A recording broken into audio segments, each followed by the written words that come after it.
அன்பிற்கும் மரியாதைக்கும் உரிய நாம் தமிழர் கட்சியின் மண்டல மாவட்ட தொகுதி ஒன்றிய கிளை பொறுப்பாளர்கள் அத்தனை பேருக்கும் புரட்சிகர வணக்கம். தொடர்ச்சியாக நமக்கு இழைக்கப்படுகிற அநீதிகளை தட்டி கேட்காமல் சகித்து கொண்டால் ஒரு நாள் நாம் அடிமையாகும் என்பதை உணர்ந்து நம் கண் முன்னே நடக்கிற இந்த அநியாயங்களை தட்டி கேட்க கூடியிருக்கிற பெரும் புரட்சியாளர்களாக தான் நாம் இங்கே நிற்கிறோம். மக்கள் அரசியல் விழிப்புணர்வு இல்லாமல் தான் செலுத்துகிற ஒரு வாக்கு என்ன செய்துவிட போகிறது என்பதற்கு 500க்கும் 1000க்கும் கோட்டருக்கும் பிரியாணிக்கும் வாக்கு செலுத்திவிட்டு இந்த ஆட்சியாளர்கள் செய்கிற அநியாயத்திற்கு ரோட்டிலே இறங்கி போராடுகிற நிலையை நாம் பார்க்கிறோம். இதுக்கு காரணம் என்ன? மக்களுக்கு எல்லாமே தெரியுது. இவன் யாரு? இவன் கொள்ளடிப்பான். இவன் யாரு? மணல் கடத்துவான். ஒண்ணுமே நீங்க மக்கள்கிட்ட கேட்டீங்கனாலே சொல்லுவாங்க. திமுகவோட ஒன்றிய செயலாளர் என்ன பண்றாரு? 4 லாரி வச்சிருக்காரு, நல்லா மண்ணல்றாரு. மக்களுக்கே தெரியும். ஆனா அந்த மண்ணல்லி அந்த இடத்துல நிலத்தடி நீர் இல்லாம போய் தண்ணிக்கு கஷ்டப்படும் போது ரோட்ல வந்து இதே மக்கள் தான் போறாங்க. ஏன்? அந்த விழிப்புணர்வு இல்ல. உலகத்திற்கே அறிவையும் நாகரிகத்தையும் கற்றுக் கொடுத்த ஒரு இனத்தின் மக்கள் சொந்த நிலத்தில் ஒரு நல்ல தலைவனை கூட தேர்வு செய்ய முடியாத நிலையில நம்மளை நிறுத்தி வச்சிருக்க இந்த திராவிட ஆட்சியின் சாதனை. அரசியல் படுகொலைகள் ஏன் நடக்குது? அரசியல் மக்களுக்கு செய்கிற சேவை என்ற நிலை மாறி அரசியல் ஒரு தொழில். ஒன்றிய கவுன்சில் இத்தனை லட்சம் இத்தனை கோடிகளை கொள்ளையடிக்க முடியும். ஆட்சி அதிகாரத்தில் இருக்கிற முதலமைச்சர் தொடங்கி கீழே இருக்கிற ஊராட்சி தலைவர் வரைக்கும் பணம் பணம் என்று பணத்துக்காக அரசியல் நடத்தக்கூடிய ஈழி நிலைக்கு இந்த ஆட்சியாளர்கள் நம்மளை தள்ளிட்டாங்க. மக்களை குற்றவாளியாக மாற்றி நிறுத்திட்டான். தான் அடிக்கிற கொள்ளையில் மக்களை கூட்டு சேர்த்து வாக்குக்கு காசு கொடுத்து மக்கள் படுகிற துன்பத்திற்கு கேள்வி கேட்கிற போது காசுக்கு வாக்கு கொடுத்து வாக்கு செலுத்தி உனக்கு என்னடா கேள்வின்னு கேட்கிறான். எது இந்த மக்களுக்கு போய் கத்துற? இது ஒரு ஈர கூட்டம். என்ன சொன்னாலும் 500க்கும் 1000க்கும் எங்களுக்கு ஓட்டு போடணும் இழிவு கொடுத்துறான். யாரு? உங்களை. இந்த திமுக ஆட்சி தொடர்ச்சியா சொல்றது காலை உணவு திட்டம் ஒரு பெரிய சாதனைன்னு. கேவலம் அல்ல.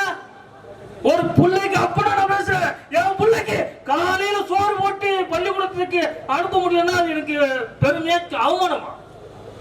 அவமானம். ஒவ்வொரு பெற்றோர்களுக்கும் இது அவமானம். இந்த ஆட்சி அதிகாரத்தில் இருக்கும் திமுக அரசு எமது பெற்றோர்களை அவமான சின்னங்களாக மாற்றி நிறுத்துது, அவமானப்படுத்துது. காலையில சோறு போட்டு உன் பிள்ளைய நீ பள்ளிக்கூடத்துக்கு அனுப்ப முடியல, நான் போடுற வான அவமானப்படுத்துது. உதாரணம் காட்டுது. காமராஜருக்கு பிறகு நாங்களாம் கிழிக்கிறோம் புடுங்குறோம். ஏன்னா காமராஜர் காலத்துல வெள்ளக்கார அடிமைப்படுத்தி வைத்திருந்த ஆட்சிக்கு பிறகு காமராஜர் பசங்களை படிக்கிறதுக்கு ஏன்பா பள்ளிக்கூடத்துக்கு போல சோறு இல்லையேன்னு சொல்லும் போது வாடா சோறு போறன்னு சொன்னதுக்கும் 70 வருஷம் எங்களோட வரி பணத்தை தின்னு பல ஆயிரம் கோடிகளை கொள்ளையடித்து வைத்திருக்கிற திராவிட கட்சிகள் சொல்றது ஒண்ணா? மானங்கட்டவனை கேள்வி ஆள் இல்லாம அப்படி ஆயிட்டா. எதை சொன்னாலும் நம்புற ஒரு கூட்டம், அதுக்காக பூஜா தூக்குற ஒரு கூட்டம். வெக்கமா? எமது பெற்றோர்கள் தான் இந்த மொத்த இழிநிலைக்கும் காரணம். என் மாவனும் பெரிய பணம் சித்தப்படும் போஸ்டர் வெட்டி கொடி பிடித்து வளர்த்த இந்த திராவிட கட்சி தான் எம்மை ரோட்டில் நிறுத்தி இருக்கிறது. இதுதான் யதார்த்த உண்மை. அன்னைக்கே உங்களுக்கு இந்த அறிவு இருந்ததா நாங்க இளமையை தொலைத்து விட்டு வீதியில் நின்று கத்த வேண்டிய அவசியம் இல்லை. எதை பற்றியுமே சிந்திக்காமல் மக்களின் பணத்தை எப்படி பிடுங்குவது, எப்படி அவர்கள் எடுத்து காசை வாங்குவது என்பதை மட்டுமே குறிக்கோளாக திட்டம் தீட்டுகிற அரசாகத்தான் இந்த திராவிட அரசு இருக்கு. 2 ஆண்டு ஆட்சி, சாதனை ஆட்சி, சாதனை ஆட்சி எல்லாம் செத்து போச்சு. உங்க சாதனை ஆட்சியில் தாங்க ஐயா கள்ளச்சாரத்தை குடிச்சு இத்தனை பேர் செத்தான். நாங்க விக்கிரவாண்டி தேர்தல் இருக்கோம். இந்த கள்ளச்சார விஷயம் பெருசா போய்கிட்டு இருக்குது. அப்ப அரசு மருத்துவமனையில 10 பேர் அனுமதிச்சிட்டாங்க.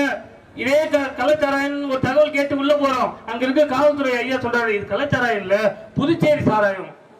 புதுச்சேரியில இருந்து நம்ம ஆளுங்க வரும்போது எத்தனை சோதனை பண்றீங்க? எப்படி கள்ளச்சாராயம் மூட்டை மூட்டியா வருது? தேர்தல் நடக்கிற இடத்திற்கு எப்படி சாராயம் பக்கத்து மாநிலத்திலிருந்து வருது? கேட்டா ஆட்சியில் இருக்கிற ஆட்சியாளர்கள் திமுக ஆட்சி, நாங்க ஆளுங்கட்சி, நாங்க எதுவும் செய்வோம். ஆம்ஸ்ட்ராங்னு ஒரு தேசிய கட்சியோட மாநில செயலாளர், அவருக்கு உயிருக்கு ஆபத்து இருக்கிறது என்று உளவுத்துறை எச்சரித்த பிறகும் அவரை காப்பாற்ற துப்பட்ட அரசு என்னன்னு சொல்லுவ? நீ யாரை காப்பாற்ற போற? உளவுத்துறை எச்சரிக்கிறது, 3 முறை எச்சரிக்கிறது. 3 முறை எச்சரித்த பிறகும் அதே தெருவில் 1 வருஷமா நோட்டமிட்டு ஒருவரை கொலை செய்ய முடியும் என்றால் நீ என்ன போலீஸ் வச்சிருக்க, என்ன ஆட்சி நடத்துற? நம்ம காவல்துறை ஒண்ணுமே செய்யல. காவல்துறை தலைவர் ஸ்டாலின் தான். அவர் என்ன செய்யறாரு? ஸ்டாலின் ஐயா வரும்போது வழியெல்லாம் நிக்கணும், ரோட்ல ஒருத்தர் நடக்க கூடாது. நீங்க நாட்டின் முதலமைச்சர் தானே, ஏன் அவ்வளவு பயந்து வரீங்க எல்லா இடத்துக்கும்? நல்லாட்சி கொடுத்த உங்களுக்கு விக்கிரவாண்டில எதுக்கு 2000 ரூபாய் கொடுத்தீங்க காசு? விவாதத்தில் ஒருத்தர் பேசுறாங்க, நல்லாட்சி கொடுத்ததின் சாதனை விளைவுதான் விக்கிரவாண்டி தேர்தல் எங்களோட வெற்றின்னு. நல்லாட்சி கொடுத்தவங்களுக்கு எதுக்கு எவ்வளவு காசு? எதுக்கு இத்தனை அமைச்சர்கள் போய் வேலை செஞ்சாங்க? ஏன் இத்தனை எம்எல்ஏக்கள் போய் வேலை செஞ்சாங்க? கேவலமா இல்ல?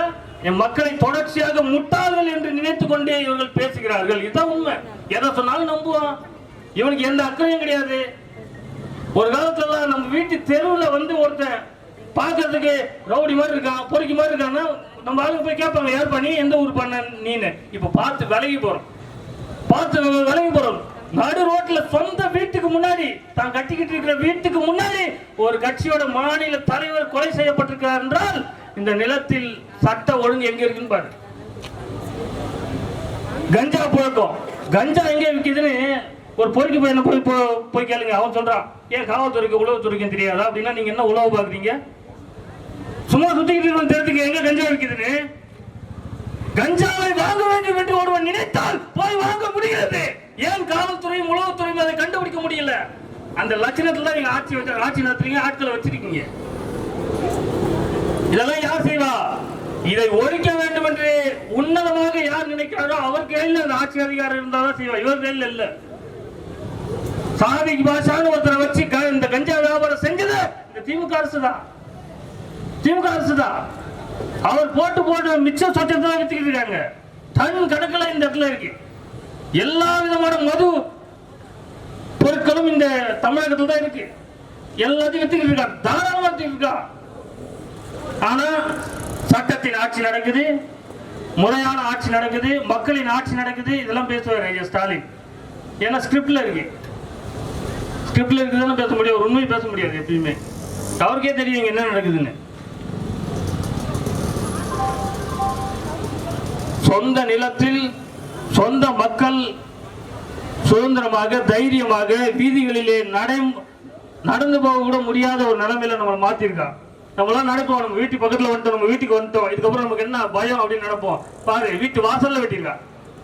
வீட்டு வாசல்ல ஏன் திமுகங்கிற கட்சி, அதிமுகங்கிற கட்சி, இந்த 2 திராவிட கட்சிகளும் நம்மை சாதியாக பிரித்து பிளவுபடுத்தி ஆட்சி செய்கிறது. இவர்களோடு ஒருபோதும் நாம் கூட்டு வைக்க கூடாது அப்படின்னு பேசினாரு ஆம்ஸ்டாங். அதனால வெட்டிட்டான். அவ்வளவுதான், வேற ஒண்ணுமே இல்ல. இதுவே கூட்டணி வைத்து அவங்களோட 2 சீட்டு 3 சீட்டுக்கு நக்கிக்கிட்டு இருந்தா வளர்த்துட்டு இருப்பான். எல்லா ரவுடிகளையும் வளர்த்தது இப்படிதான். எல்லா சாதிய கட்சி தலைவர்களையும் வளர்த்தது இப்படிதான். சாதி என்று வீதியிலே திரிந்த நம்மை 2-3 சீட்டுக்கு அடிமைப்படுத்திய தவிர இந்த சாதி கட்சிகள் சாதித்தது ஒரு இடமும் இல்ல. நல்ல கல்வி இல்ல, நல்ல மருத்துவம் இல்ல, நல்ல சாலை இல்ல, நல்ல குடிநீர் இல்ல, ஒரு இடம் கருமம் இல்ல. என்ன இருக்கு? தேர்தல் அன்னைக்கு 1000-2000 காசு இருக்கு, 500-1000 கொடுத்து காசு வாங்குற முறை இருக்கு. கோட்டர் பிரியாணி கொடுப்பான், ஏத்து கேள்வி கேட்டா அடிப்பா உழைப்பான். தன் வீட்டு கூரை எரியும் வரை நீங்கள் பார்த்து கொண்டு இருப்பீர்கள். ஆனால் இந்த நிலம் மண்ணோடு மண்ணாவதை தவிர வேற ஒன்னும் நடக்காது.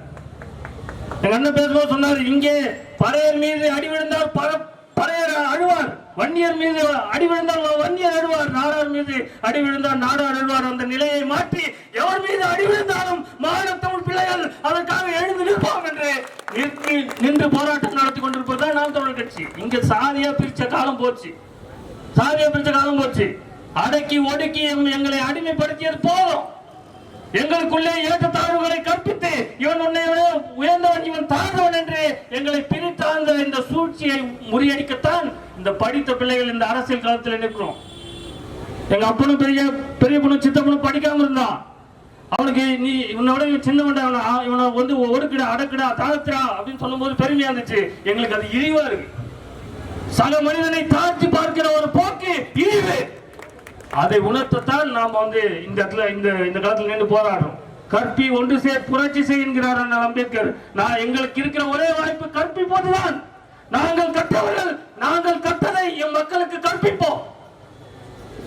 உலகத்தில் நாடோடிகளாக ஏதிலியாக காட்டுவாசியாக திரிந்த காலத்திலே இலக்கண இலக்கியங்கள் படைத்து இந்த நிலத்திலே கட்ட பெருமக்கள் வாழ்ந்த நிலம் இந்த தமிழ் நிலம். என் மக்களுக்கு ஒரு நாள் இது புரியும். அந்த நாள் வருவதை நாங்கள் போராடுவோம். இந்த மின்சார கட்டணம், போதைப் பொருட்களை தடுக்காத இந்த அரசு, இந்த கூலிப்படையை வைத்து கொலை செய்கிற இந்த கலாச்சாரத்தை ஒழிக்கும் வரை நாம் தமிழர் கட்சி இந்த காலத்திலே நின்று போராடும். நமது போராட்டம் வெற்றி பெறும். நன்றி, வணக்கம். நாம் தமிழர்.